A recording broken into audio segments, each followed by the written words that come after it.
right, it looks like I am live. So, a couple of you are here already ahead of time. I see Austin and Anthony already hanging out with us, or hanging out with me. This will be my first time doing a live stream without Amy. And I'm doing something a little different. You might notice that my screen looks a little bit more wider than normal, and it's because I'm using my phone. I just haven't been able to figure out the best method for live streaming yet. Whenever I just use the regular YouTube app on my laptop, my internet doesn't seem strong enough. I'm doing well. Thanks for asking, Anthony. Hi, Shara. Good to see you. I'm doing well as well. Thanks for asking. But I was just saying that, yes, it's better quality today because I'm using my phone as opposed to my laptop. I need to find out a good way to have high quality laptop streaming because I really want the ability to do all the cool, fun laptop stuff that you can do.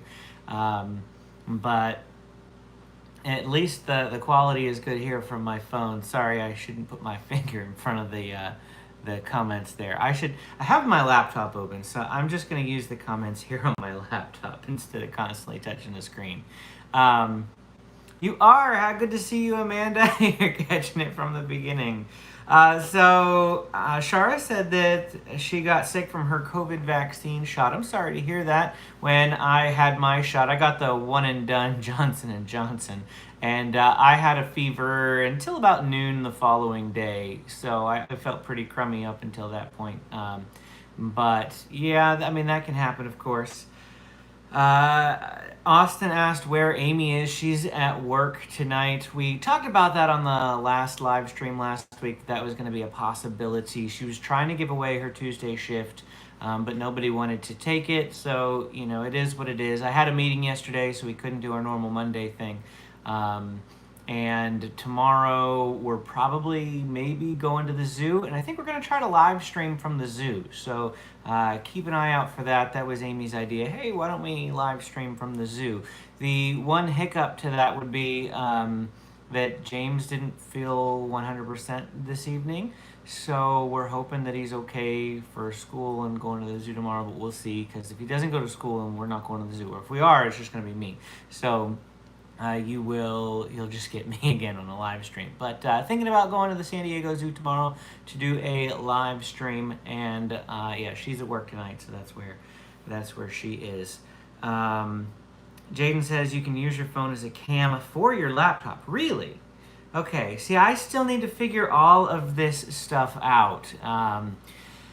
That I did download Streamlabs OBS tonight and trying to get ready for this, but it's just been, I don't know, confusing for me to try to figure out. But I am, yeah, definitely. Please, do you have message me on Facebook? Can you do that? SoCal Disney Dad on Facebook, and then we can Facebook Messenger chat back and forth.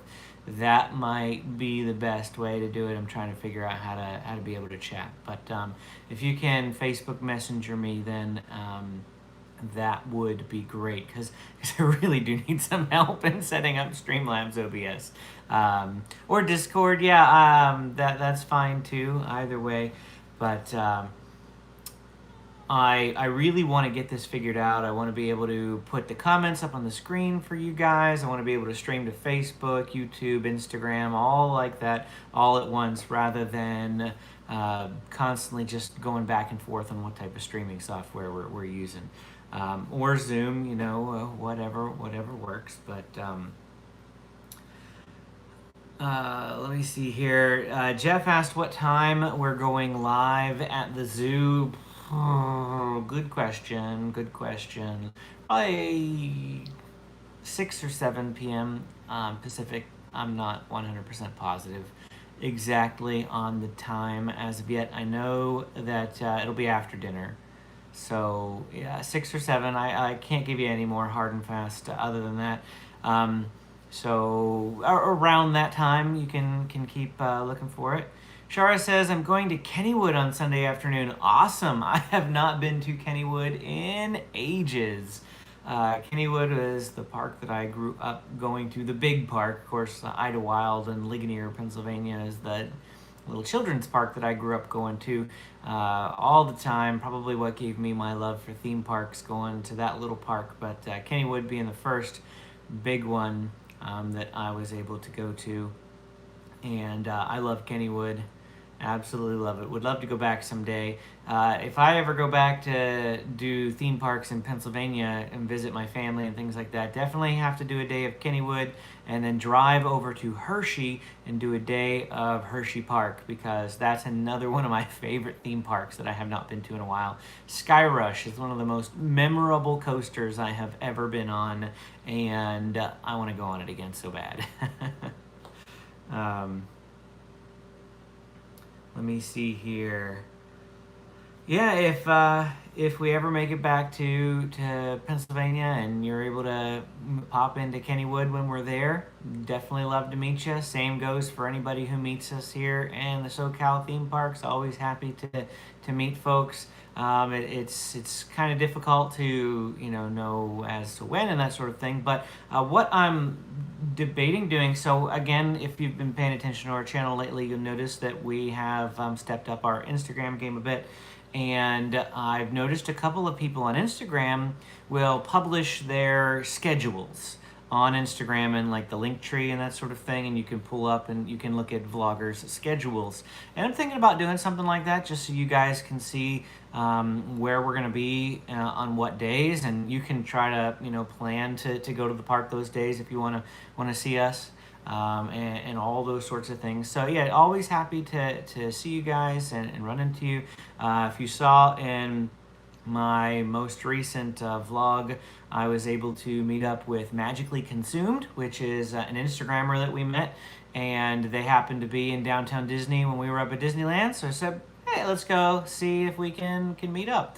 And we connected with them and went and met at the fountain, and it was a good time. Just about 10 minutes we got to hang out with them, but found out that he is going to Hallow Scream on the 17th of September, which is the first day, the same day I'll be going. So already meeting up with Chris from Park Swap, but thought we'd meet up with Eric and Shar from Magically Consumed whenever we go to SeaWorld for Hallow Scream. So that'll be fun.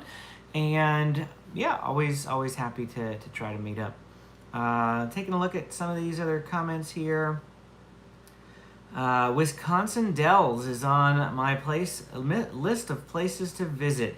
Jaden says, is that a theme park or just a place in general? I'm not too familiar with those states. I grew up in the East, so I'm familiar with like Pennsylvania, New York, Ohio, Indiana. Grew up going to Cedar Point, Geauga Lake when it existed, SeaWorld in Ohio when it existed, those sorts of places. Okay, it's got 12 really big water parks. Water parks are not something that I've ever really been into. Now, Idlewild, the tiny little children's park, and I say tiny, but it's voted the #1 children's park in the U.S. The little park that I grew up going to, they have a soak zone, and that was my only exposure to water parks growing up. I didn't really go to like Sandcastle, or I can't even really think of any others. I know that SeaWorld in Ohio had a water park, or it might have been Geauga Lake that had a water park. I'm not particularly sure. I did go to that water park a couple of times. I have some memories of the wave pool there. I love wave pools so much. I cannot wait this weekend. We're going to Legoland, and we have water park reservations, and I hear that the Chimo Water Park is open, the wave pool area. So I want to go to the wave pool. I'm so excited to take my kids to the wave pool, and I haven't been to a wave pool in ages. So we're really looking forward to that. But aside from Idlewild and their soak zone, and the little bit of exposure that I had to SeaWorld's or Geauga Lake. They were combined, if you didn't know. SeaWorld and Geauga Lake, they were like in the same property. So I don't know which one of them had the water park. But I went to that one. Aside from that, I haven't been to very many water parks at all. I did go to Typhoon Lagoon once. When I was 6 or 7 years old, I remember my family taking me to Typhoon Lagoon at Walt Disney World, but we haven't been back to Typhoon Lagoon since, and I don't even really remember it. Big water park goals for me is going to Volcano Bay in Orlando. That's the one that I'm most excited to check out, is Volcano Bay. Shara says that my kids might enjoy Kennywood. I would hope so. I enjoyed Kennywood. I don't remember how tall you really need to be to enjoy a lot of the stuff there. I know that Benjamin's probably too short to enjoy a lot of things, but James has, he's tall enough now to ride quite a few coasters. Even in Six Flags Magic Mountain, I was checking there. There's like maybe 7 to 9 rides he still can't ride, but when he reached 48 inches, it opened up like 6 to 8 coasters that they have at Magic Mountain. So I'm sure he probably could ride some more at Kennywood. I do need to make it back to Pennsylvania, though. I haven't been back to Pennsylvania. Well, okay, I was back in Pennsylvania last May, very briefly, to pick my mother up to move her out here to California. But I was only there for 4 days at best, and it was in the midst of COVID, so I literally just saw everyone that I needed to see real quick once, very socially distanced, and then we left. I haven't been back to actually enjoy being there. So I need to take my whole family back. My grandmother hasn't even seen my youngest son. He's almost 4 years old, and she's never met him. That's how long my whole family has been not been back to Pennsylvania. So we need to get back to Pennsylvania, and maybe we'll make a fun trip out of it and go to a couple of these places, Kennywood and that sort of thing. But they added on a children's theme park. That's pretty cool. Big Red says that Great Wolf Lodge would be a great place. We considered that. So on August 4th, they had their special $84 promo. So it was $8 and the $84 per night promo. We tried to take advantage of that promo, $84 a night. But it was only weekdays, Monday through Thursday, and it just wasn't going to work for me. Let me mess with some of these lights here real quick. I don't know if it, there we go. I think it was just a tad bit too bright. But yeah, Great Wolf Lodge would be a very, very fun thing to go do. And I know we want to do it. I'm sure we will one of these times. It's difficult to get everything in that we want to get in, especially when, I only get weekends. And, we have some of these other hotels that we're going to go check out. For instance, we're going to the Howard Johnson in Anaheim. That'll be a review. It'll be coming up. We're going at the end of September. And they've got a little water park. In fact, I need to book water park reservations because you have to reserve water park space now at the Hojo 30 days in advance. So I think I need to do that the 26th, which is 2 days from now. I have to book those water park reservations for the Howard Johnson. Hey, Ryan, good to see you. Anthony, I'm glad you really enjoyed the Disneyland vlog.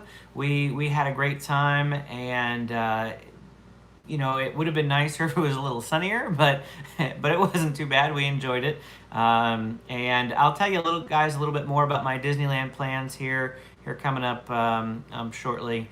But I want to finish taking a look at some of these questions here. Big Red says, I was thinking of going to Legoland for the first time this weekend to enjoy and film for my channel. In your opinion, is it worth it and fun for a solo adult with no kids? Well, I'll tell you what, Big Red, if you want, we're gonna be there. So you can try to find us, try to find me if you want, and we can take you around, show you some different things, that sort of thing. If you're interested in checking out Legoland, happy to spend some time with you. I won't be able to spend the whole day with you, of course, but would be happy to meet up and at least let you know some of our thoughts. And as far as Legoland with no kids, just be aware that the biggest ride in the park, and I mean the biggest ride in the park, is a Wild Miles Type ride, the Technic coaster. So it's not very big. There's not a lot of thrill rides. In fact, there's no thrill rides. Dragon might be one of the closest thrill rides, but But yeah, we enjoy Legoland. We love it a lot. In fact, if you want to take a look at what Legoland is like, go and check out some of my older vlogs from Legoland. I think I've done 5 total vlogs now from Legoland. We've done a bunch of food reviews, but you don't have to watch those to get a feel of the park. Just check out the vlogs. And there's a playlist on my channel for Legoland, and the vlogs they don't have food review in them. Have you guys noticed that in my videos I've started putting tags at the front of the videos that they'll say vlog or they'll say review or that sort of thing?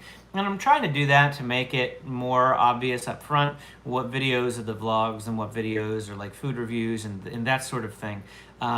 So I hope that those little tags are helpful. I find them helpful just going back through my videos trying to figure out which one's which and all that sort of thing. So I hope you guys find those helpful. But yeah, check out the vlogs. That'll give you a good idea of what Legoland is like. I'll tell you that I am going to Brick or Treat.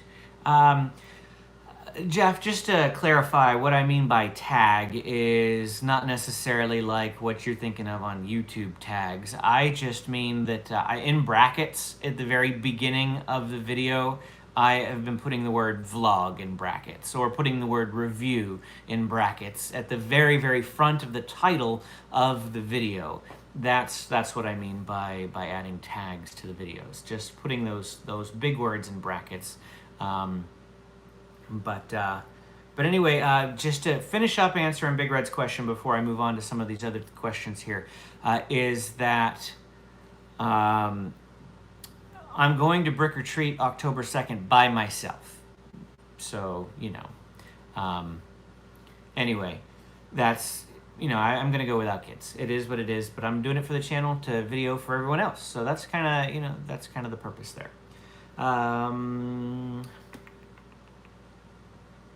Jeff says that he's gonna keep his eyes open between 10:29, 10:30, and 11:01 for us. Yep, if you see us, feel free to come by and say hi. Always happy to see people.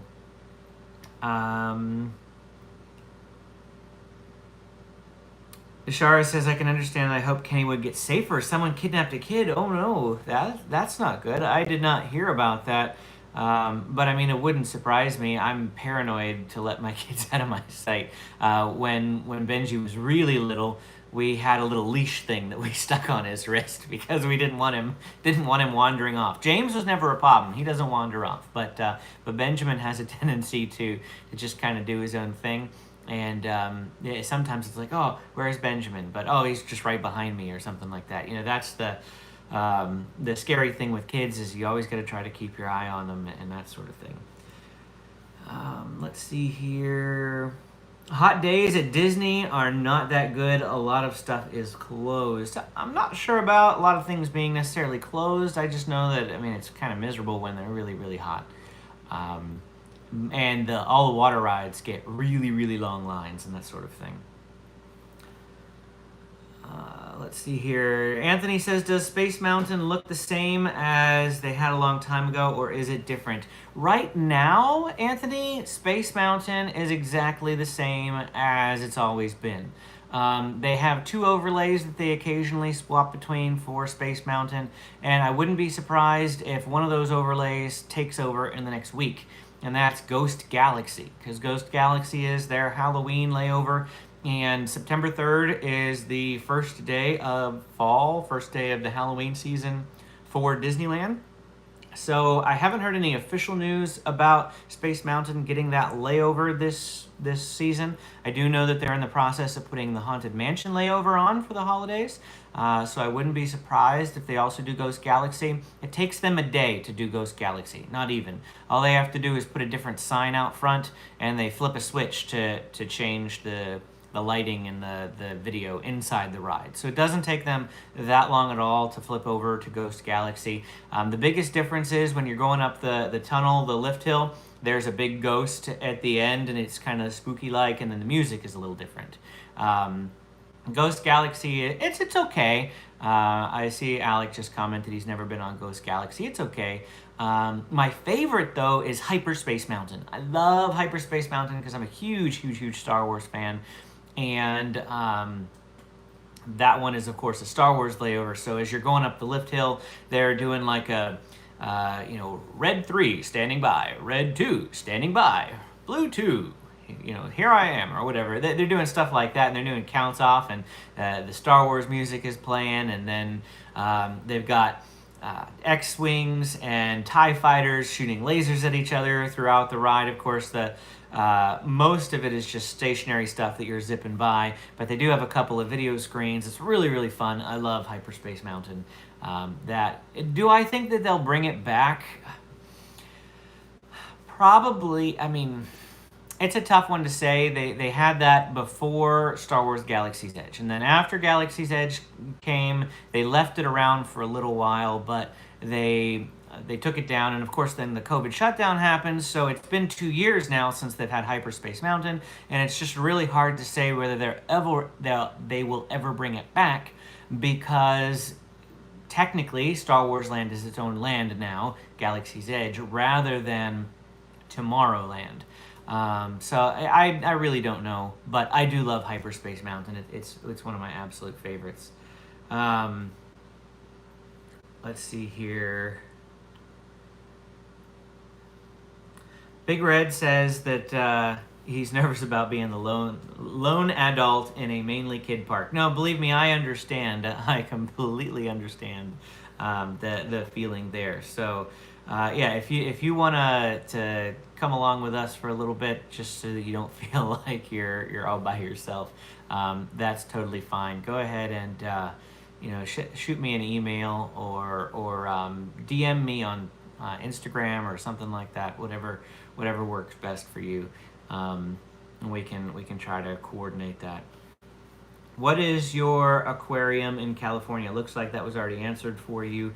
But yeah, the Sea Life Aquarium, that's actually in Legoland. I think you can still go to the Sea Life Aquarium without actually having a Legoland ticket. I know that they have an entrance outside, but if you actually go onto the website and try to buy it, I'm just typing that in right now because I'm curious.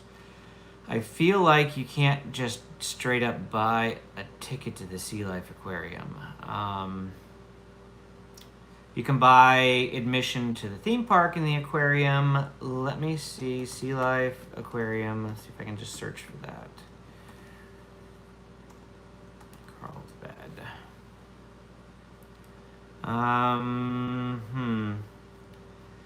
It's just bringing up the Legoland website, and it won't let me purchase straight up Sea Life tickets.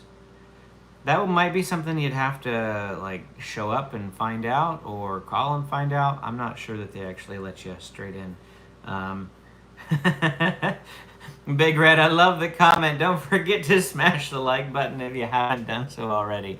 Absolutely, thank you. I appreciate that a lot. Do you guys know that your Legoland guys, Arcade Jackpot Master, Dragon Blood, do you know if you can go to the Sea Life Aquarium only without a Legoland ticket? I'm not seeing any of that here, but would be interesting to find out if you could or not. But I mentioned earlier I was going to let you guys know what our Disney plans were, and our Disney plans I feel like are always changing. They're always evolving. It's like, what are we going to do now that Magic Keys are coming out and all that sort of thing. So we have a new plan. At least I have a new plan. Austin says, I know you were able to before COVID, but don't know if you can anymore. Okay, so maybe it's something that'll come back in the future. I just don't see it. I just don't see it currently. But new plans, potentially new plans. Sorry, before I get into that, I'm still answering questions. They keep coming up. Where exactly is the Sea Life Aquarium? It is off to the left. So you are approaching the front gate of Legoland, and if you go to the left-hand side, when you're approaching the front gate, The Sea Life is over that direction. If you are inside the park, once you enter Legoland, if you turn left by the like DJ block party that welcomes you to Legoland in the morning, it's like right across from the DJ block party before you get over into where like Coastersaurus is, before you cross the bridge. So if you cross the bridge, you're Coastersaurus and the safari ride and that sort of thing. You've gone too far if you get to that point. It's the entrance is before that, from the inside of the park entrance. Now you have to, if you are like if you have a stroller or things like that, you have to park your stroller inside the park, go into Sea Life because you can't take strollers in Sea Life. And then when you get out of Sea Life, you have to go back into the park to get your stroller. So Sea Life can't be the thing that you do at the end of the day where you're planning on leaving straight from Sea Life. You'd still have to go back into Legoland and then work your way out of the park from there. Just some things. Yeah, I don't know where else to let you know about it, Jeff. I just know that it's straight across from the block party there, on the opposite side of the road, on the other side of the market. It's right there. It's kind of hidden. It's just a little tiny sign that's probably like chest level at the top of the sign, and then it's tucked way in the back. Like there's a long corridor that you have to walk down, and it looks very unassuming. It just looks like kind of like a warehouse building from the inside of Legoland. But anyway. What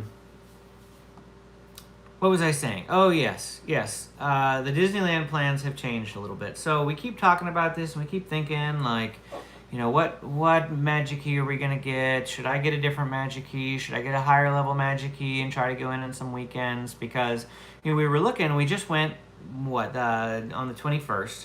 The next time that we were going to plan on going was September 26th. And after our 3-day ticket ended on October 9th, the next opportunity that we had to go was going to be December 16th based on my son's school schedule and that sort of thing. So that just seemed like a really long time, nearly 2 months to go without going to Disneyland. And I need to get, you know, more photos for Instagram because Instagram is primarily Disney. I mean, I'll post some stuff from the other parks on there occasionally, but our Instagram is going to be, like I said, mostly Disneyland. So I need to get photos and reels and things. So I'm going to need to go up a lot more often. And I looked at the magic keys, and so I think that I'm going to get the third tier of magic key, which is not the dream key, that's like the most expensive one. I think I'm going to get the believe key. It gives me access to the entire summer, most weekends except for Saturdays in October, and Christmas week. So my plan is tomorrow when magic keys launch, I am going to attempt the massive craziness that is upgrading my existing ticket to a magic key while everybody else is trying to do the same. I don't know how that's going to work exactly, but I'm going to try to figure it out. And then I'm hoping that I can get a reservation for September 3rd. September 3rd is a Friday. My family won't be able to come with me, but that is the first day of, what do you call it? Like I said, the Halloween season. So they're going to have new Halloween snacks. Haunted Mansion's going to be open. We'll hopefully see if Ghost Galaxy is up that day. We're going to see what all is going on for Halloween. And then because I'll have a magic key with the hopper, it'll be the first time I've been able to hop in a while, be able to go to Disney California Adventure and check out all the Halloween stuff over there as well. So that's my hope and my plan. I expect September 3rd to book up really fast. So that's just a hope. I'm not 100% positive that that's what's going to happen, but we'll try to get Disneyland, whatever you call it, magic key, and get a reservation for September 3rd. Then after that, Oh, well, it'll just be having to hold off until my family goes on the 26th. And then after that I can figure out more times to go. But roller coaster one you're talking about. Uh, Anthony said, I like the vlog you did on the train ride at Disneyland. Never been on that one, the roller coaster. So you mean Big Thunder Mountain Railroad? I think that's probably the one that you're talking about. But yeah, Big Thunder, Big Thunder is interesting. I like it. James likes it. Amy likes it. Benjamin, he doesn't like it. He hates that ride for some reason. The first time we took him on it, he seemed to do okay on Big Thunder, and then we took him on it later on in the day, and he had a potty accident while he was on it. And I think he either felt embarrassed by that or he was scared by something. I'm not exactly sure. But he said that the ride freaked him out. His words, not mine. He said, that ride freaked me out. And we were like, oh, why? You liked it the first time. So we thought, oh, maybe if, he hasn't been on it in a little while, we'll take him again. So we took him this most recent time, and he got off, and he said it freaked him out again. So Benjamin does not like Big Thunder Mountain Railroad for some reason. But he says that it's the goat. He doesn't like the goat. The big loud noise that it makes as you're going by. He didn't like that at all. Jeff asks if I'm a frequent flyer at Disney World too, or are they just many rare trips? We go once a year to Walt Disney World, so not nearly as often as we go to Disneyland, of course. We go to Disneyland about once a month, sometimes a little bit more often, depending on the situation. But for the last 7 years, we've gone to Disneyland every single month, except for COVID. And I miss doing my monthly trek to Disneyland. Walt Disney World. I have been 10 times, I think, now to Walt Disney World, and most of them have been since I've been married. I went 3 times before Amy and I got married. We've been married for 10 years, so in 10 years we've gone 7 times. So we do go about once a year to Walt Disney World. The next trip we'll be taking is probably May of next year. So we have good 10 months, 9 months to go until we get to go back to Walt Disney World. I wish I could go sooner. It's just not feasible for us when we're all the way over here. Amy joked about taking a weekend trip, just she and I flying out for the weekend, but by the time, we'd have to take a red eye Friday night. We'd get in at like Saturday at 10 a.m. We'd have to go straight to the park, all exhausted, spend the entire time in the park, have half a day on Sunday, and then have to get in an airplane to come back again so I could be at work on Monday. And it just, for, what amounts to like 2 half days in the parks, just doesn't seem worth it to me. Yeah. We're not going to be doing any weekend Walt Disney World trips anytime soon. Jaden asks, when is the Disney cruise? Yeah, I'd like to go on a Disney cruise at some point. Lots of like tos. Lots and lots of like tos. I'd like to go to Disney Tokyo. I'd like to go to Shanghai. I'd like to go to Paris, Hong Kong, of course, all the Disneys. I'd like to cover them all eventually, at least once. Aulani, though. I feel like Aulani is going to be a more likelihood than all of those places, even more than the cruise, because we were supposed to go to Aulani this year before our plans changed and we ended up going to Walt Disney World. I'm thinking that next year, maybe the year after that, we're going to try to squeeze in an Aulani trip. I should get 2 weeks off of work next year.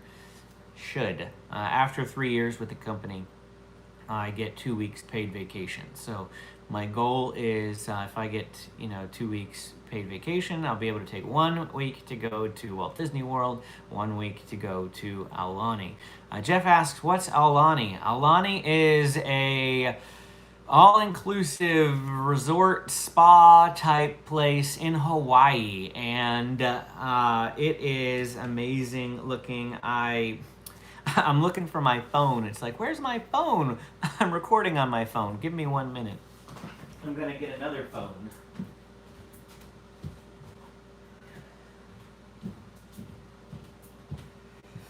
I wanted to pull it up to show you here, Aulani.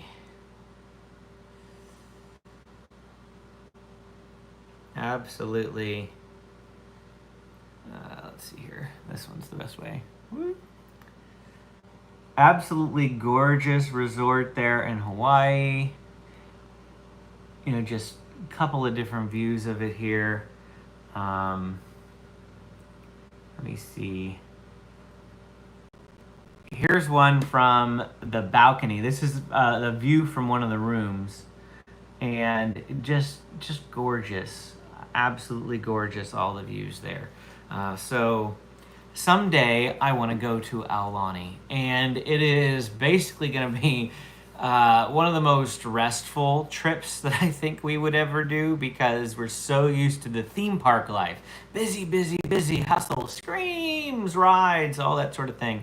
And to be able to go to just a place where I can relax, just listen to the water, you know, enjoy the sun, enjoy the views, read a good book or something like that. That would be really nice. Of course, Hawaii has a bunch of other things that we could go check out too, like I don't remember the name of it off the top of my head, but the place where they filmed Jurassic Park. So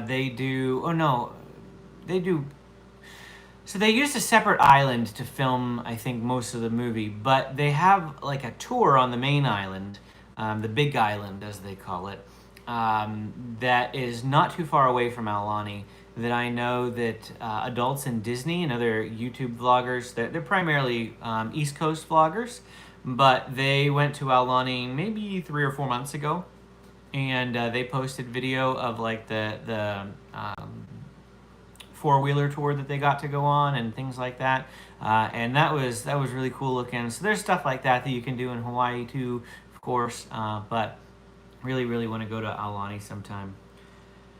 Jaden said it was supposed to go on the Disney Wonder for our Alaska 10-year anniversary in COVID. Yep, I hear you completely. You think you can do another vlog for Old Town one day? I enjoyed it in Old Town, and it's a great place to go and eat and see all the cool things. Absolutely, yeah. Amy and I can try to get another date night. We took the kids to Old Town in May, and that didn't go over so well. They just were really restless. There's a lot of small, tight shops with breakable things. So I think that we would probably do that for like a date night sometime. I think our next date night is going to be a Padres game, though, so I'm not entirely sure that we're going to go to Old Town, but we can see. We might be able to go to Old Town for dinner and then go to the Padres game. Depends on how the timing works. Yes, Kailua Ranch, that's it. The Jurassic Park tour and Kailua Ranch, absolutely. Yep. Ordinary Adventures did some wonderful vlogs on their trip to Aulani. At first, I thought the price to go there was way too much, but after watching their films, I think it's worth every penny. Yeah, it is expensive. Aulani is like $700 a night, something like that. It's pretty expensive. We were thinking about renting DVC points if we go, and that would lower the price to around $400 a night. So that cuts off $300 a night, which is really helpful. But we just didn't get a chance to go because, COVID, and we were worried that COVID was going to have everything shut down when we were doing all the planning, when we had to book the trip. I mean, nothing was open when we had to do the trip, when we had to book the trip and that sort of thing. So it was very difficult to plan anything like that. So we just defaulted to Walt Disney World for our 10th anniversary, and that's the way it was. Jeff says he saw the USS Midway. Yes, that's another place I'd like to video one of these days too. I've been to the USS Midway once before. Lots of San Diego stuff. I mean, totally loads and loads of stuff to do in San Diego without even leaving San Diego. There's just not enough time to do it all, especially when so here's the YouTuber's plight, just to give you some insight into our decision-making process. So the best videos, the ones that perform the best, the one that you guys seem to enjoy the most, are the full-length vlog videos. when we're going to a theme park or a San Diego Zoo or the Safari Park and we're doing like a 30-minute vlog. Those are the videos that tend to perform the best. So of course, those are the videos that I prioritize each week rather than going to, like a new place that we've never been to before and risking it not going over so well. Like when we went to Solvang. I really loved going to Solvang. Did a vlog of that. Awesome food there. Amazing food. Cool little village. Loved the look of the place. Probably did about 20 to 30 minutes on that vlog. And not really many people interested. So it's always a gamble to visit places that are different and new. So when we're talking about going to like the USS Midway and that sort of thing, I'd love to go, and it's certainly a San Diego attraction and something that I want to show one of these times. But now that Disneyland is reopened and the Magic Keys are coming and annual passes are back, during the summer when we didn't really have tickets. Of course, we couldn't really go to Disneyland all that much, but Disneyland is really our primary park, even though our channel wasn't necessarily built on it because Disneyland was closed. For our family, Disneyland is our primary theme park and our first priority when theme parking. So now with Disneyland, SeaWorld, Legoland, the zoo, the Safari Park, that's 5 places. I can't even go to 5 places in a month. So it's difficult to add new things to the agenda, which is why we try to couple them together.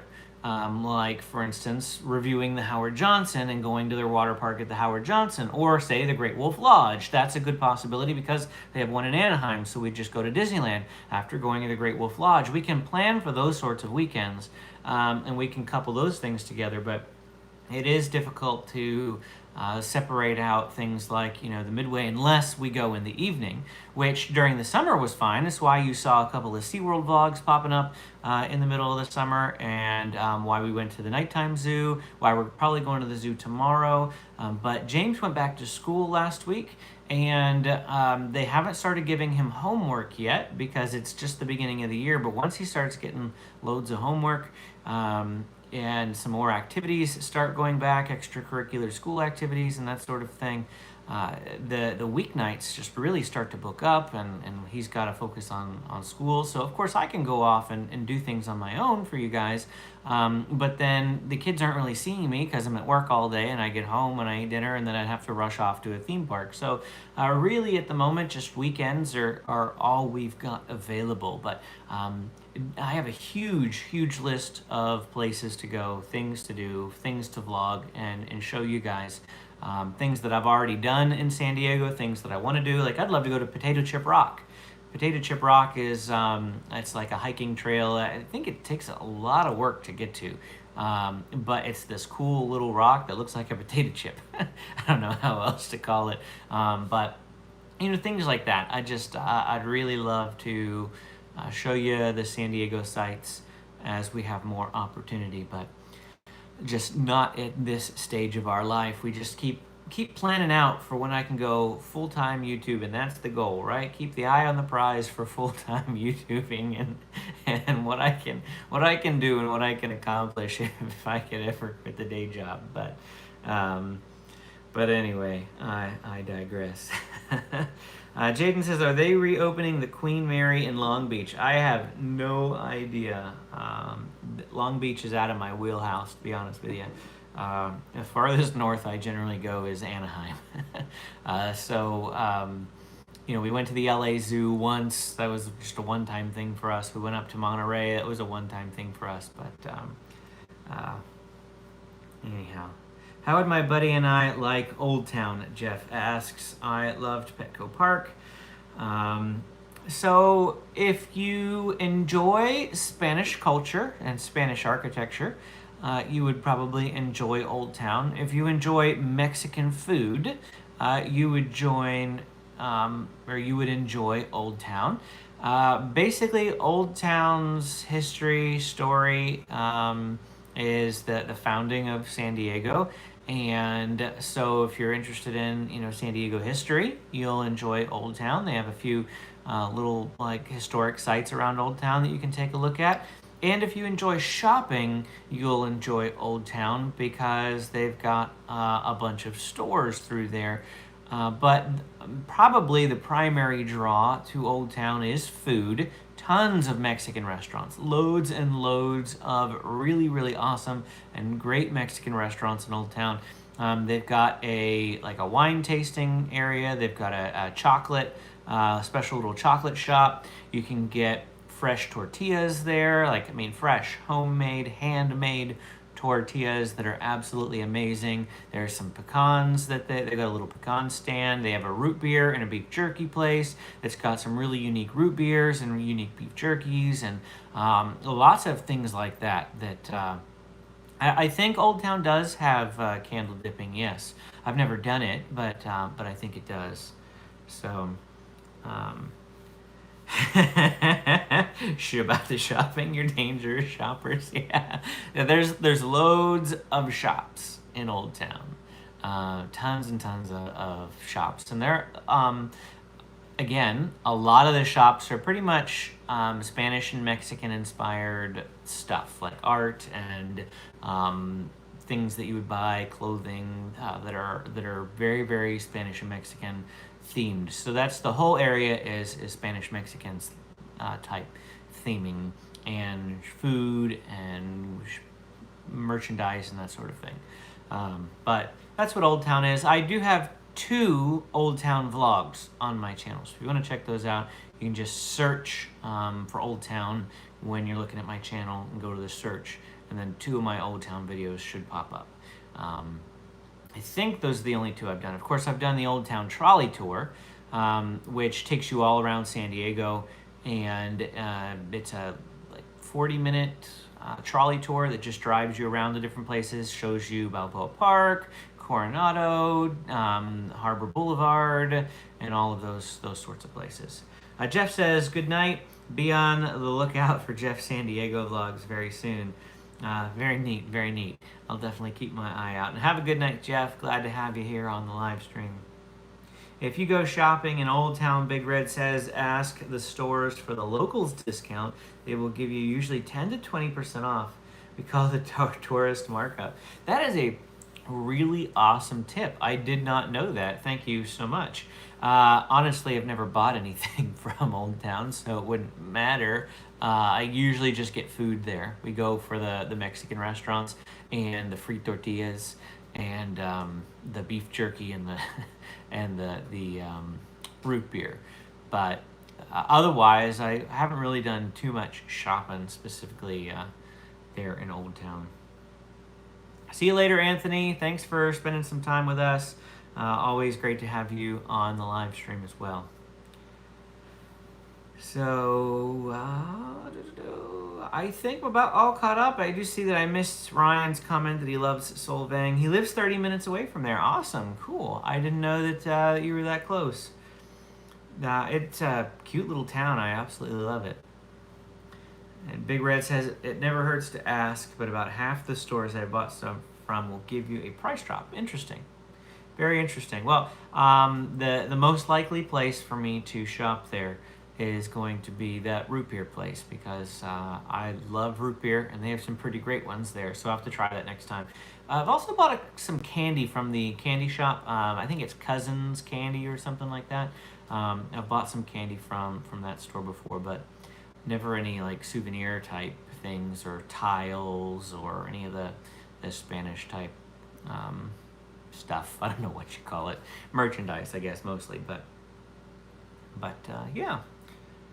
Any other questions or things you guys have? I'm pretty much out of the agenda and the stuff that I wanted to talk about today. Just the Disney Magic Key coming out, mentioning our new plans for Disneyland, that sort of thing. Root beer is yummy. Jaden doesn't like it though. I have no idea if my kids like it or not. My kids, for the most part, don't drink soda.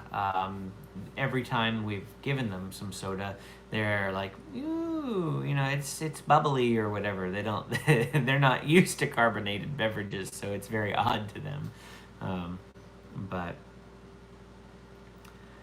Thoughts on Universal Studios and the new Platinum Pass? Good question. I have never been to Universal Studios Hollywood. As I mentioned, Anaheim is about the extent of my reach. I've been to Universal Studios in Orlando just 3 times in my life. Most recently, back in May, was the most recent time that I went to Orlando. But I haven't been to Hollywood, and it's too far away for me to get a pass. So personally, I mean, that's my opinion. Big Red, I think you're down here too, aren't you, though? So you're in San Diego. I mean, that's probably quite the hike for you, too. I think it's like, let me just check here. San Diego. Actually, I'm just going to type in El Cajon because that's where I live. El Cajon to Hollywood Studios. Not Hollywood Studios. Yeah, Universal Studios Hollywood. Universal Studios Hollywood. Just want to see how far away of a drive it really is here. It says it's just a 2-hour drive, but when you factor in traffic, it's probably like 2.5 to pushing 3 hours possibly. So, and I guess it's not that much further when you factor in El Cajon to Disneyland. It says an hour and a half. Yeah, without traffic. It sometimes takes us about an hour 45, but the traffic mostly ends before I get to, or I don't even get the bulk of the traffic. I mean, the bulk of the traffic's up in LA. So, yeah, 2.5 to 3 hours depending on LA traffic. Exactly. And it's a little too long for us to do in a single day. And so we just haven't ever done it. That and our kids are too little at this point too, I think. They're starting to get old enough now for some of the rides, but yeah, so you said they dropped the main benefit of the Fast Pass lane, which came with the Platinum Pass, and made it so you can only use it starting at 3 p.m. each day when it used to be all-day use. That's the way Universal in Orlando is. I don't know what it used to be like, but a couple of the vloggers out east that I started watching, Paging Mr. Morrow and Super Enthused, they go to Universal a lot. Primarily Disney vloggers, but they go to Universal quite frequently. And I know that they always go after 4 p.m. because the Universal annual pass, Universal Orlando annual pass, gives them express lane after 4 p.m. And so they always go after 4 p.m. until close. They never go before then, just so that they can use the free express lane. Of course, they're not very far away. They live like what amounts to probably 30 to 45 minutes from Universal Orlando. So it's not like they're driving the 3 hours that we are. And, you know, that's one of the nice things, I guess, for the East Coast vloggers is that living in Orlando, pretty much, I mean, it's affordable to live in Orlando, and at least compared to here, and it's within easy distance of everything. Here, you have to be up in Anaheim if you want to be like centrally located, because then you've got the parks up in LA and you've got the parks down in San Diego. But Anaheim is so super expensive, and of course, we've lived here in San Diego now for 7 years, so our lives are here. Our kids' friends and school and all that sort of stuff is here in San Diego. So it would be a lot to move closer. As it stands, we've thought about moving elsewhere in the county. Maybe, you know, it'll be a little bit further drive to school and things like that, but a little bit closer to, you know, Anaheim and places like that. Even if it's just a move from El Cajon to Santee, it'd put us 15 minutes closer to Anaheim and not that much further away from my kids' school. So, you know, those sorts of moves we've entertained, just if, you know, I get to the point where I can start doing this more frequently, then, you know, it would be nice to be a little bit closer to some of those places. But yes, prices in San Diego do cost 2 arms and a leg and your firstborn child. I've told Amy this over and over again, and it comes up in my brain at least once a month, if not more often than that, and out loud verbally to Amy probably once every 2 to 3 months. But I could sell my house here in San Diego And with the equity that I have built up in the house, I could outright buy a house in Orlando and say bye bye to the mortgage. And, it would be like, yeah, I might have a tiny, tiny mortgage that we didn't, quite cover. But, they've got 5-bedroom, 3 or 4 bath homes with 3,000 square feet for like $300,000 in Orlando. I mean, I might be over exaggerating a little bit, but the average price of a house right now in San Diego is pushing $700,000 to $800,000, and that's just for like a little 1,400 square foot house with 3 bedrooms and 2 baths or something like that. So it's ridiculous here. Definitely, but it is what it is. That is a lot. Crazy, Jaden. I know that I lived in Australia for a year. I know I've said that a couple of times, but I never know if I've said it since certain people have joined and started hanging out in the live streams and things. But when I was in Sydney, of course we were renting, but there was a house that I saw for sale near the place where I worked, and it wasn't anything to bat your eye at. It was your standard 1,400 square foot house with 4 bedrooms and 2 baths, and it was going for 1.2 million. And it was the same size of house that at that time when I lived in Australia, houses here in San Diego were about 400,000. So it was like, whoa, that's 3 times more expensive than they are here. But of course, it's Australian dollars, and everything's more expensive in Australia. Everything is more expensive, and minimum wage is higher, and all that sort of thing. People always talk about, and I'm not trying to get political here. Don't political sidetrack me. But people always talk about wanting to raise the minimum wage. Well, I've lived in a country with higher minimum wage. It doesn't help anything. You raise the minimum wage and the cost of everything else just goes up. So, it really, there's no point in raising the minimum wage. That's not going to help anything at all.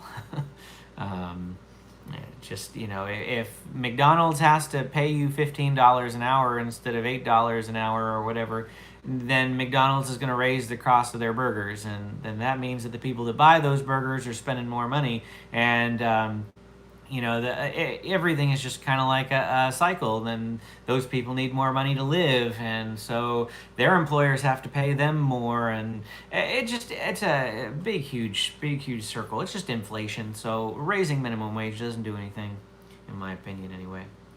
But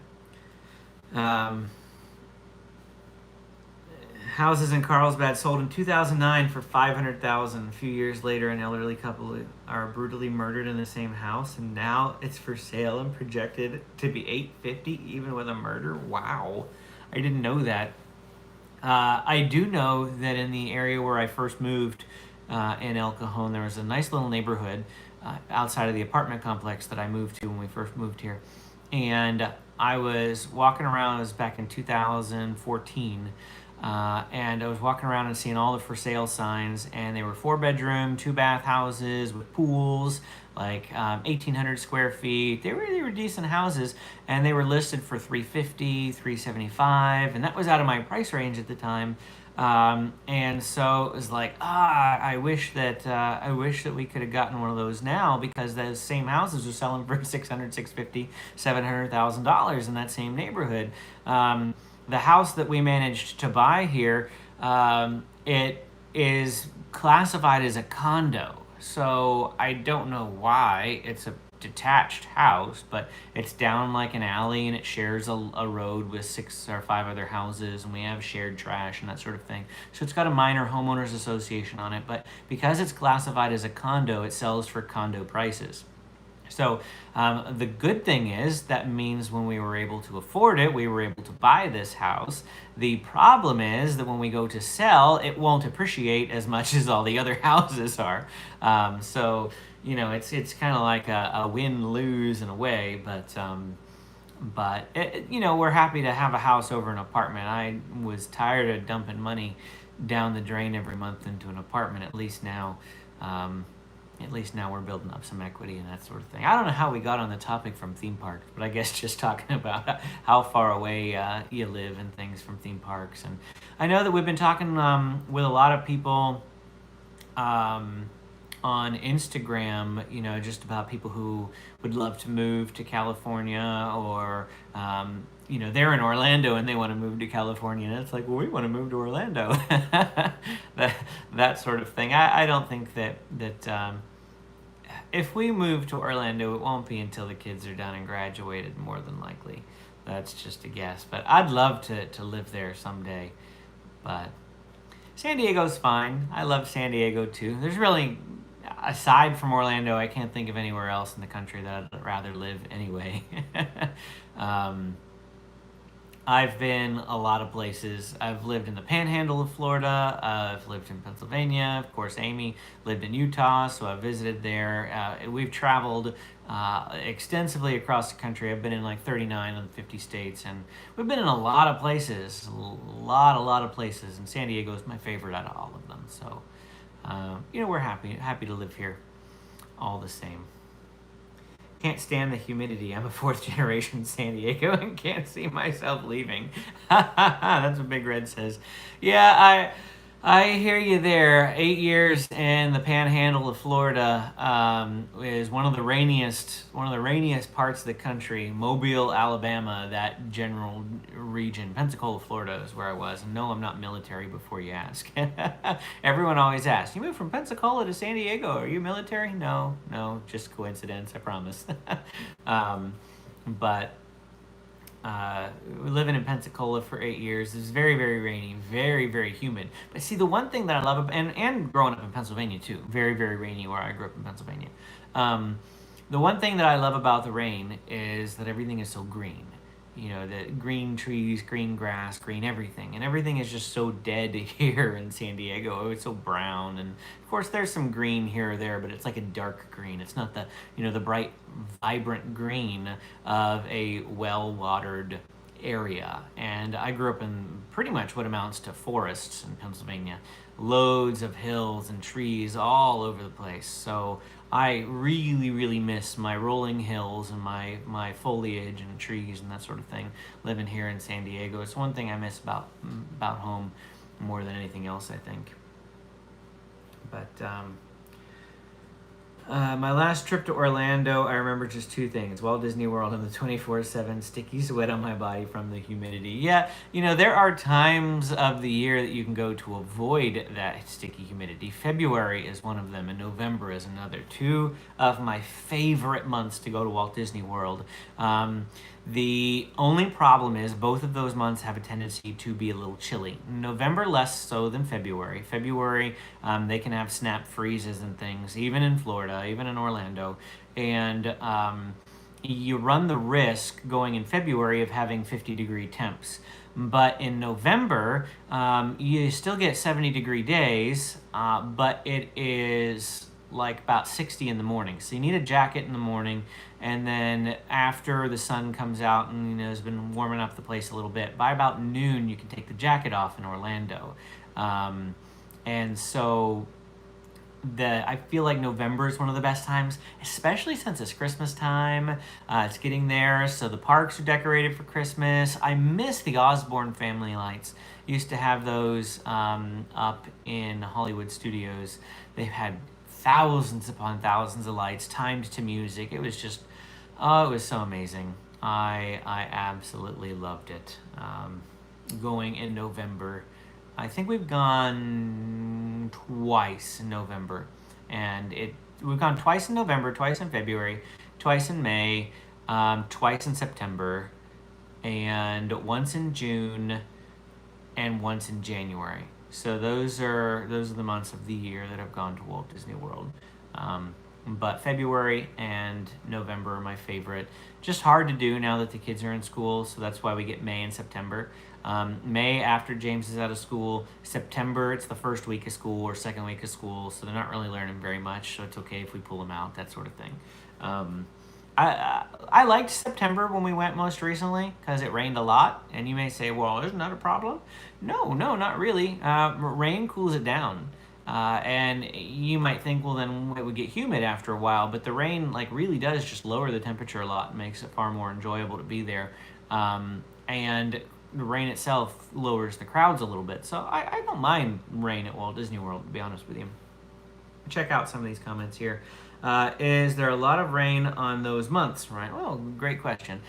So there's rain. You deal with rain as being a possibility anytime from June through October. Going to Walt Disney World, there's a chance that you're going to encounter rain. Not so much in June. It's the beginning of hurricane season, so it's not quite yet. But by the time you reach July, hurricane season's in full force. September is the wettest month in all of Walt Disney World. And then technically they say that hurricane season goes through November, but I feel like November is just like June, and you have the chance of rain. I mean, you always have a chance of rain. It's Florida. Who knows? But November, I don't really recall any rain at all the 2 trips that we've taken in November. I don't recall any rain at all the 2 trips that we've taken in May, except for maybe a little drizzle here or there. June, the last time I did June was 10 years ago, so I couldn't speak to June. September was certainly by far the wettest month that I've ever gone. The 2 times that I've gone in September, once as a child, every single photo that I have of that trip, I was wearing a poncho. And the most recent trip that we took, yes, every single day it downpoured. I mean, every single day.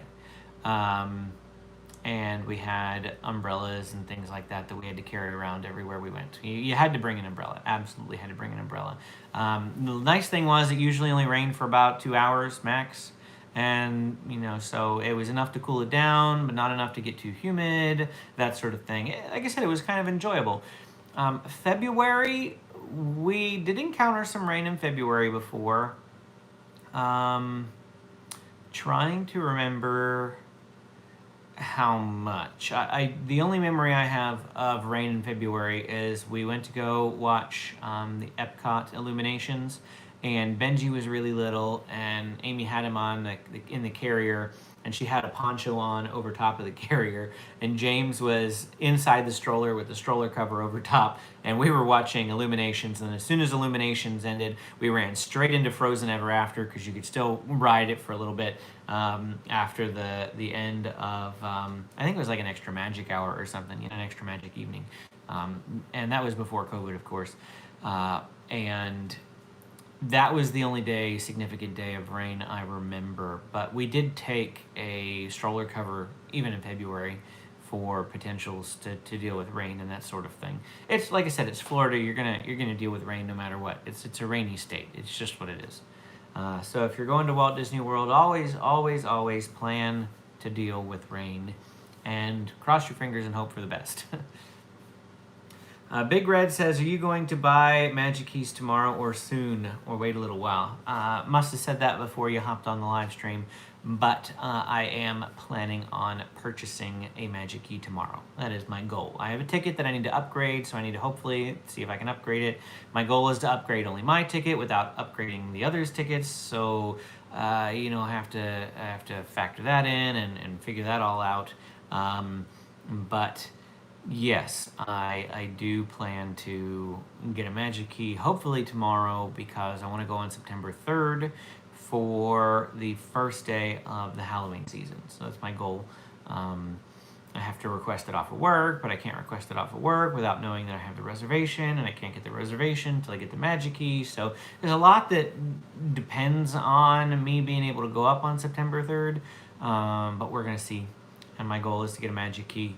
I'm going to get the 3rd tier one, the Believe Key, because it opens up most weekends except for Saturdays in October and Christmas week.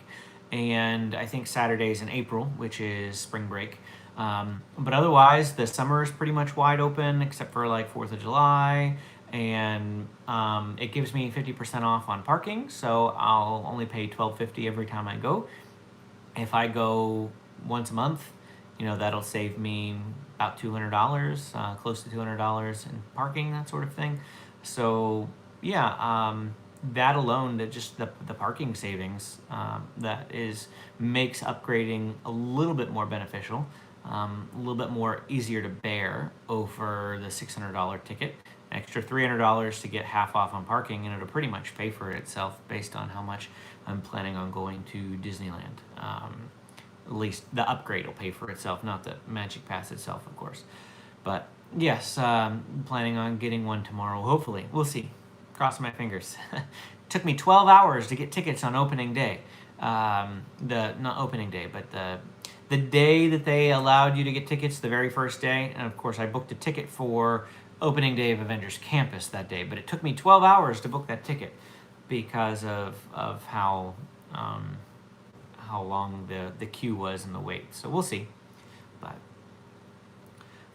any other questions or comments? It is past 9 o'clock. Usually only hang out on the live streams for an hour, but as always, I never mind continuing to hang out if you guys have questions or want to chat. But if there's nothing else, fire season. Do you mean in San Diego? So. Right now is fire season through like November, but it usually doesn't ever affect Disneyland. It never has affected Disneyland. It shouldn't really affect San Diego very much either. I mean, we've had our fair share of fires down this way, but they've never once impacted me and where I live. They've never impacted any of the parks. All the parks, except for the safari park, are on the coast, and for the most part, the coast is wet enough that it doesn't really spark a whole lot of wildfires. A lot of the times where you see the wildfires are inland a lot. So I've seen them like up in Alpine and further east of Alpine here in this area, but again, it's never come down closer to me. I've seen them in the southeastern portion of the county, down by like Jamul and Rancho San Diego, but again, it hasn't really ever affected me. And then I've seen big fires down by the border in Mexico and Chula Vista area, but once again, it's never really affected theme parks and that sort of thing. So I don't think you would encounter any issues like visiting when you're dealing with fires, unless you're planning on doing road trips. You're doing road trips from one side of the California to the other, you may encounter them and that sort of thing. But yeah, nothing really that affects too much. Ryden says, "What's your favorite zoo in California?" Well, I've only been to two. If you don't count the safari park, I mean, I know it's a zoo, but San Diego Zoo Safari Park would just count as one. And the only other one I've been to is the LA Zoo. And San Diego Zoo is way better than the LA Zoo. I've been to Pittsburgh Zoo. That's a decent zoo. But I want to go to Columbus Zoo someday. That's zoo goals. And I want to go to the San Antonio Zoo too. Also zoo goals. If I go to San Antonio, I need to get the San Antonio Zoo. And I need to get the... not San Antonio Zoo. My bad. Dallas Fort Worth. San Antonio is where SeaWorld is. Dallas, Fort Worth. The Fort Worth Zoo. That's the... So, Fort Worth Zoo, San Diego Zoo, and Columbus Zoo are often fighting each other for, like, #1 rated zoo in the U.S. And so I think it's Fort Worth. Yeah, Fort Worth that I want to check out. But if I ever make it to Texas, Fort Worth Zoo and San Antonio SeaWorld are two places that I'd really like to check out. Of course, I've driven through Texas, like, at least a dozen times. But it was always trying to pass from one side of Texas to the other when driving between Pensacola and San Diego. And it's like, next turn in 800 miles. And we're like, Texas is so big. Can't ever make it across Texas in one go. Let's see here. Do I have a favorite song? No. I'm not a music person. I really, really struggle to think about music in general, unless, of course, you're talking about, like, the Star Wars theme song. I like that. Really, really enjoy that. Of course, I like lots of Disney music, just in general. I don't know if you guys got to see the little YouTube short that I put together. I actually put it together for Instagram. It was an Instagram reel initially. Instagram really seemed to like it. Like 9,000 people watched it in like an hour. Then it just kind of went. I don't know how that works. Just an Instagram algorithm, I guess. So I decided that I would put it on YouTube too for you guys to see. And that song from Toy Story 2 that was on the short Benji with his panda, I really, really like that song. I really like, another Toy Story song, You've Got a Friend in Me. Specifically like it when Wheezy is singing it at the end of Slinky Dog Dash in Walt Disney World. So I've got, things like that I really enjoy. Love hearing the Star Wars theme song in Space Mountain, things like that. But I don't really particularly have a favorite song per se, because I don't do a whole lot of music listening. In fact, when I'm in the car on my way to work, I'm listening to audiobooks, not the radio or anything like that. So I don't really do the radio. But no worries, Jaden. Thanks for hanging out, or Jaden's dad, or Epic, however you want me to address you. Thanks for hanging out. We're going to get going here soon myself anyway, so you're not going to miss a whole lot, but thanks for coming and hanging out with me for the last hour. Appreciate it a lot. Let me see some more comments here. Are Magic Keys valid? Natalie asks, are Magic Keys valid for a full year or just until the end of the calendar year? Full year from your purchase date, or your activation date, rather. Activation date, sorry.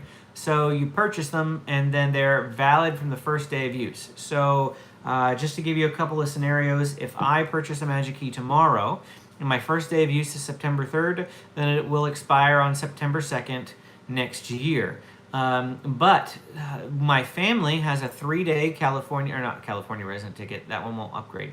We just have a 3-day ticket in general that we purchased. I have that ticket too, but they're actually planning on using the 3-day ticket. We're going to use it on September 26th, October 3rd, and then October 9th. And on October 9th, they're going to upgrade their ticket to a Magic Key. And they get all 3 days. So the cost of the 3 days, which is about $300 a ticket, that cost will transfer to the Magic Key, and we'll only have to pay about the difference of $100 per person. So it'll be really, really nice. We won't have to pay very much to get a Magic Key. But what they're going to do, because we already used the 3 days, and the reason why we're going to use the 3 days is because the ticket that they're getting, the Magic Key that they're getting, doesn't work on weekends.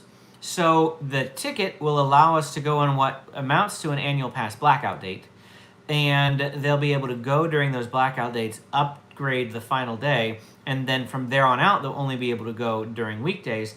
But they're going to backdate the ticket to the very first day of the use. So our annual pass, even though they won't be upgrading till October 9th, their annual pass will expire on September 25th, the day before the first day, the first use of the 3-day ticket. So that's how that works. And so it is a year. It's not like to the end of the year. Let's see. Big Red says, I'm making reservations for Legoland for Saturday. By choosing the day for Legoland, does it automatically give me a reservation for the water park? No, it does not. You have to make a water park reservation in addition to the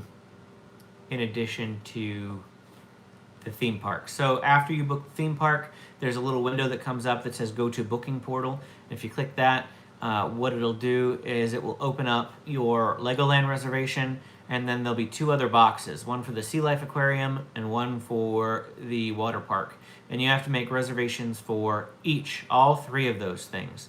And you won't be able to reach that screen till after you book a reservation for the primary park, because they won't let you book reservations for the other 2 separately. The water park is physically inside Legoland. You cannot get to the water park without being inside Legoland. The Sea Life Aquarium does have an external exit, but as we previously mentioned, you can't access that at the moment. Post-COVID, they haven't brought back a la carte Sea Life Aquarium. Probably just to make you spend more money and go to Legoland. That would be my guess. Big Red Journeys, or rather Bars Death David says Big Red Journeys, you would have to make... Oh yeah, okay, you were answering the question. Good, there we go. And Big Red, you said I just bought the Elite Pass, so I need to make 2 reservations. Yes, I have the Elite Pass too, Big Red, and yes, that's what you'll have to do. You have to book the primary park, and then you've got to book the additional 2 parks after that. The portal and the website for Legoland is not the easiest to navigate. It's kind of annoying to use, but I've gotten used to it now. But I believe you can make a reservation for the person that has the pass, but the other person who doesn't, you would have to make a separate reservation. Oh, no, yeah, no, never mind. I think you're probably confused. Death Bars, Death David. Big Reds just wants to come by himself, so I think it probably got confused when he said 2 reservations. He just means, does he need a reservation for Legoland and a reservation for the water park? And the answer is yes. Yep. So, oh yeah, and of course, Alec and David there are both work at Legoland, so finding out about that. Lots of Legoland employees here that love my channel, so appreciate you guys hanging out and watching. You know, we have a lot of SeaWorld ambassadors. Yep, and Austin too. A lot of SeaWorld ambassadors that enjoy our channel too. Hoping to get some Disneyland cast members joining us too. That would be fun. Having everybody from all the parks. Even some people from the zoo. I've had people, workers at the zoo stop me and say hello and that they watch the channel. So always great meeting you guys whenever we can out in the parks. But anyhow. Looks like got all the questions finished up. I'll open it up one more time for any more questions, any more things that you want to bring up. If not, we'll go ahead and call it a night. But I'll hang around for a minute or 2 here to see if there's anything else. Wouldn't want to end it prematurely if you have something that you'd like answering. And Ryan, I love you, man. Thank you so much. Always giving me super chats. Greatly appreciate that. Thank you so much. You're helping us get some snacks when we go out to the theme park. So we love it and appreciate it a lot. I need that connection for who works at the barbecue place. That's Dragonblood HD. They're Big Red. That's Alec.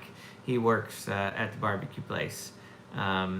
And yes, you absolutely must eat at Knight's Barbecue when you go. I think this time our family is going to the pizza and pasta buffet. I think it's a pizza and pasta buffet. I believe Bars' name is David. That's just my guess from his channel there. But yeah. We are going this weekend, Alec. We're gonna be there. We were supposed to go last weekend, but of course we went to Disneyland instead. So this weekend, the 28th, we will be coming. Won't be going to Knight's Barbecue though. Like I said, going to the buffet. We wanna do that. So, but anyhow, that looks like it. So. We'll go ahead and sign out, and thanks guys for hanging out with us again tonight. Next live stream, well, I'm gonna try to do tomorrow. If it doesn't happen, don't kill me or shoot me or whatever. But I'm gonna try to go to the zoo tomorrow, but it all depends on James and how he feels and that sort of thing. Otherwise, next live stream will be next Monday. I don't have a meeting next Monday. I shouldn't have a meeting next Monday. So the next live stream will be on Monday. This sort of live stream anyway, in the room sort of live stream. So don't forget to push the like button. Thank you so much, Big Red. You're doing my job for me, so because I always forget. It's one thing I always forget to mention. Hit the subscribe button. Hit the like button if you haven't subscribed yet. I always feel like in my videos I do the like and subscribe by the end, but by the end most people aren't watching anymore. So I need to keep reminding myself to say it a little bit earlier on. But thanks so much for reminding folks to hit the like button. Once again, it helps the YouTube channel and it helps YouTube let us know that you guys enjoy the videos. So we appreciate that a lot. Um, and I did. Hi, Zeus. It's good to see you pop on. We're just about to end the live stream, unfortunately, but I did see that Amaya had passed away. It was very sad to hear that, especially since we had just seen Amaya like 2 to 3 weeks earlier, and the ambassador was telling us that James was just a year older than Amaya, and it was really fun to learn about her when we were there. And then 2 weeks later, we heard that she passed, and that was a very sad thing for sure. But unfortunately, I am signing out for the night. We've been on for an hour and a half now, and so I am gonna say goodnight, and we will see you guys again